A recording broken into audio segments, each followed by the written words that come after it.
Okay, another key thing we can do to this pregnant woman with sickle cell is to manage or encourage hydration and oxygenation. These are very key factors. Hydration. Adequate hydration is very crucial to prevent sickle cell crisis, which can be precipitated by dehydration. As you know, blood contains around 90% of water. So the more the blood is viscous, then it means it can freely move through the minute blood vessels. So this woman is encouraged to take a lot of water. At the same time, oxygenation, hypoxia should be avoided, and supplemental oxygen may be needed if there are signs of mental, respiratory distress, or fetal compromise. When we talk of oxygenation, we are talking of a sickle cell person who is living normally.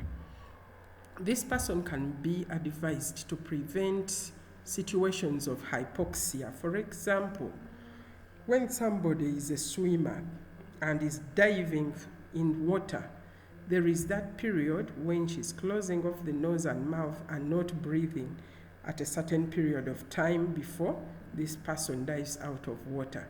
So that can be a period of hypoxia. And those few minutes a person can dive in water can cause a crisis because there is increased hypoxia during that very time. And things like being in smoky areas, being in non-ventilated rooms, which reduce any condition which reduce the supply of oxygen, may be one of the causes of a sickle cell crisis that is due to hypoxia. So as we talk to these mothers, let us talk to them to avoid or to improve on their oxygenation environment such that they may not get any crisis or even to compromise the fetus. Then next, these mothers always, or patients, I'll call them patients, they usually go into pain, like you have seen in the pathophysiology, that the sickle cell always block the blood vessels. And as they block the blood vessels, these people will complain of pain. So sickle cell crisis can still occur during pregnancy, often causing severe pain.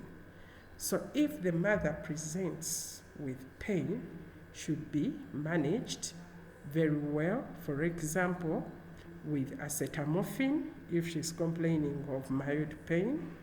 We can move into opioids for severe pain, although should be carefully monitored to avoid dependency. We shall also avoid NSAIDs during the third trimester due to the risk of premature closure of the fetal ductus arteriosus. Things like aspirin is an anticoagulant, so it may enhance even bleeding. So when they reach around the third trimester, we avoid the NSAIDs and then the aspirin to prevent other complications. Then at one time above, we had said that they are very prone to infection, so we should be cautious at infection prevention. And these women who are prone to infections, particularly UTI and other respiratory infections. So with them, we can be able to give prophylactic antibiotics, for example, penicillin, which reduces the risk of pneumococcal sepsis. We can also encourage vaccination, up-to-date vaccinations. For example, in the period of COVID, we could improve on every patient with COVID in order to improve on the infection, prevention, and control. Then screening for prompt treatment for any infections that may occur during pregnancy. This person is prone to being very anemic, so Prophylactic transfusions can be done. These are often due to reduce the hemoglobin S percentage and improve on oxygen carrying capacity, reducing the likelihood of sickle cell crisis and other complications. Then there is transfusing a patient with packed cells under diuretic cover if HB is below the state or below 5 grams. We are saying that transfuse with packed red blood cells. Why not whole blood? Because this person is not losing a drastic volume of blood, but her blood, because it's a female, her blood is being hemolyzed. The red blood cells are being broken down, but we have no problem with the volume. That is why we would like to replace only the red blood cell, and that is called the packed cells. We can go ahead even to carry out the exchange blood transfusion, which may be considered in severe cases, especially in the presence of complications like acute chest syndrome, stroke, or anemia, etc. Then we shall have folic acid supplementation. This person, we are not going to give ferrous sulfate. Why? Because she's having iron, which is constantly broken down.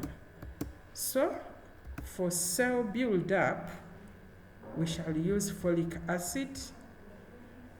Due to increased blood cell turnover, women with sickle cell anemia should receive a high dose of folic acid, 5 milligrams, especially every day, to support the red cell production and prevent folate deficiency anemia. We can also look at management of the presenting complaints, that is eclampsia, venous thrombolism, acute chest syndrome. So preeclampsia comes in as there is severe constriction of the blood vessels, thromboembolism when there is a clot or a thrombi, which is in peripheral vessels. Then we have talked of acute chest syndrome. It can also occur, and hospitalize the patient whenever complications may develop.